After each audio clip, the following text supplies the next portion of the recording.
Labadiena, brangus mano kanalo žiūrovai. Ir vėl aš, Kristina, šiandien esu kartu su jumis savo jaukioje virtuvėlėje ir kviečiu pasigaminti labai skanų, minkštą citrininį pyragą arba citrininį keksą. Jis išeina labai skanus, labai minkštas ir purus, o darbo tikrai nėra daug. Ir jisai vienas iš pirmųjų dingsta nuo vaišių stalo. Labai skanu jį valgyti su arbata ar kava. Aš manau, tai bus dar vienas mėgstamas jūsų kepinys, kurį rasite mano kanale. Ir jame daryti mums reikės citrinos, 4 kiaušinių vidutinio dydžio, reikės 170 gramų cukraus, 200 gramų kambario temperatūros sviesto, 1 arbatinio šaukštelio vanilinio cukraus, sviestas turi būti minkštas, 1 arbatinis šaukštelis kepimo miltelių, 270 gramų miltų, 1 citrina ir reikės pusę šaukštelio maltų ciberžolių. Tai yra natūralus dažiklis. Mūsų pyragas bus žymiai geltonesnis ir tai sveika. Dabar pirmiausia, mums reikia sviestą, kuris yra kambario temperatūros, sujungti su cukrumi ir vaniliniu cukrum ir viską gerai išmaišyti. Patariu tai daryti rankiniu mikseriu, nes jeigu darysim šluotele, labai ilgas procesas, nes reikia sviestą išsukti iki purumo. Aš truputėlį pasukau ir dabar nuimu likučius nuo kraštų, kad viskas man vienumoje gerai įsimaišytų. Ir vėl prasuksiu su mikseriu. Sviestas turi būti purus, o cukrus realiai turi būti jame ištirpęs. Todėl sviestas turi būti būtinai kambario temperatūros. Visi ingredientai turi būti vienodos temperatūros, kad niekas nesistrauktų ir nesušoktų į gumuliukus. Dabar įtarkuoju citrinos žievelę, įtarkuoju atsargiai, nes nenoriu, kad nusitarkuotų balta žievelė, kadangi įduoda truputėlį tokio kartumo, o aš to savo kepinyje tikrai nenoriu. Citriną perpjaunu per pusę ir įsispaudžiu sultis į indelį, nes sulčių taip pat mums reikės.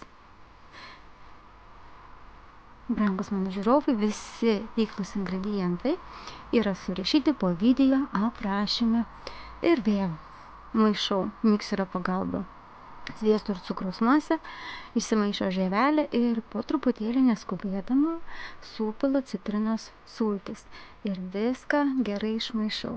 Ir dabar lieka viską gerai išmaišius, supilti sausus ingredientus. Iš karto pilu visus išsijotus miltus. Išsijoti miltai mums duoda mūsų kepiniui purumo.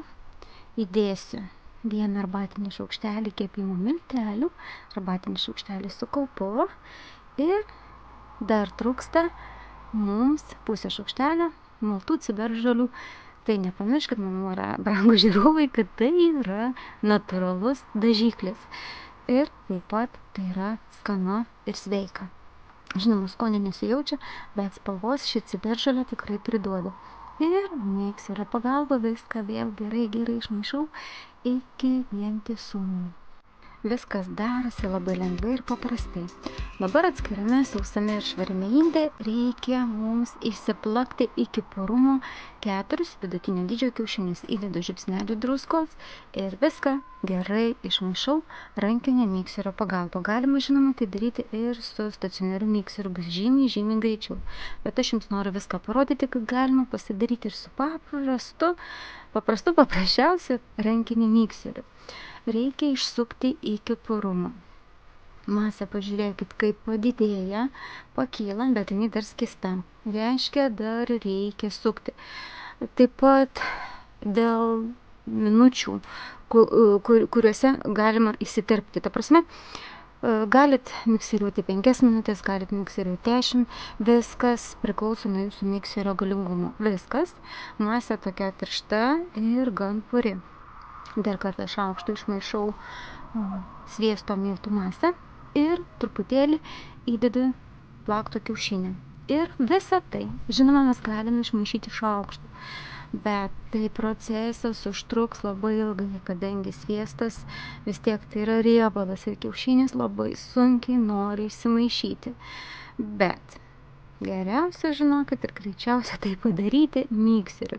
Sudedu visus likusius išsuktus, išplaktus kiaušinius ir rankinio mikserio pagalba viską išmaišysiu iki vientisos masės. Tai trunka tikrai neilgai. Pasižiūrėkite, kokia išeina puri masė. Niekas nesukrito, niekas nesusitraukė, reiškia visi ingredientai buvo vienodos kambario temperatūros. Ir dabar reikia pasiruošti kepimo formą. Pas mane kepimo forma štai tokia, galima kepti ir paprastame, tai yra paprastoje tortinėje, bet man labai gražu, kai įsikepu štai toks kaip didelis keksas. Ir kad tešla nepriliptų prie kraštų, aš visą formą ištepu minkštu sviestu. Štai atrodo taip forma ištepta ir įpilu miltų ir miltus paskirstau per visą formą. Tuomet žinau, kad 100%, kad kepinys neprilips prie formos kraštų.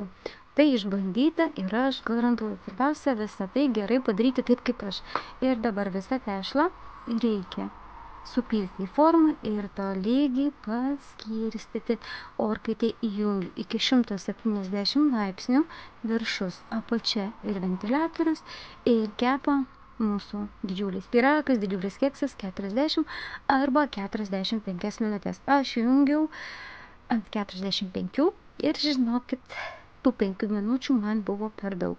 Kol kepa mūsų pyragas, mums reikia pasidaryti glaistą. Glaistas bus saldžiarūgštis.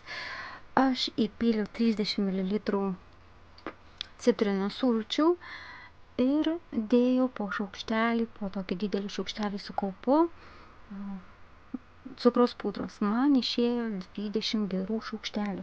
Bet, žinokit, viso šito mikso pasidariau per daug.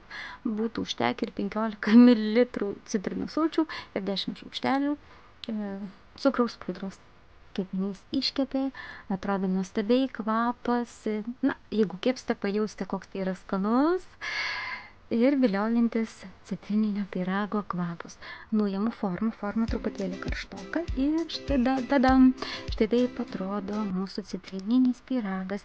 Dar kartą pasikartosiu, 5 minučių man buvo per daug, būtų užtekę 40, jisai nebūtų taip gražiai apskrudęs, bet tai, žinokit, skoniui nepakenkė. Kol pyragas šiltas, aš ant viršaus, bet štai taip paprastai šaukštelio pagalba uždėsiu glaistą. Glaisto galite dėti mažiau, galite dėti daugiau, tiesiog dėkite pagal skonį, bet žinokit, glaistas tikrai reikalingas, kadangi jisai dar prideda daugiau skonio. Cukraus pudrą pabarstyti galima, arba šokolado aplėti galima, bet tai nebus taip skanu, kaip būtent šiuo, jeigu aptepsim citrininiu glaistu. Tiesiog geriau darykite ant vieno pyrago 15 ml citrinos sulčių ir kažkur panašiai 10 šaukštelių cukraus pudros. Turi būti tokia gan tirštoka masė. Viskas aplieta ir reikia palikti, kad atvėstų. Ir kągi, atėjo momentas, kai mes pjausime šį skanų citrininį pyragą. Labai skanus, labai purus, labai minkštas. Pas mus toksai pyragas, pas mus šeima yra iš 3 asmenų, susivalgo per 2 vakarus. Na, jeigu būtumėm labai alkani, mano vyras suvalgytų pusę, o mes su Denisiuku likusią pusę. Tikrai susivalgo labai greitai ir labai skaniai. Tad, brangus mano žiūrovai, aš labai tikiuosi, kad ir šis video receptas jums be galo patiko. Jeigu patiko, dėkite like, rašykite, komentuokite ir būtinai, jeigu nesate užsiprenumeravę kanalą, padarykite tai dabar.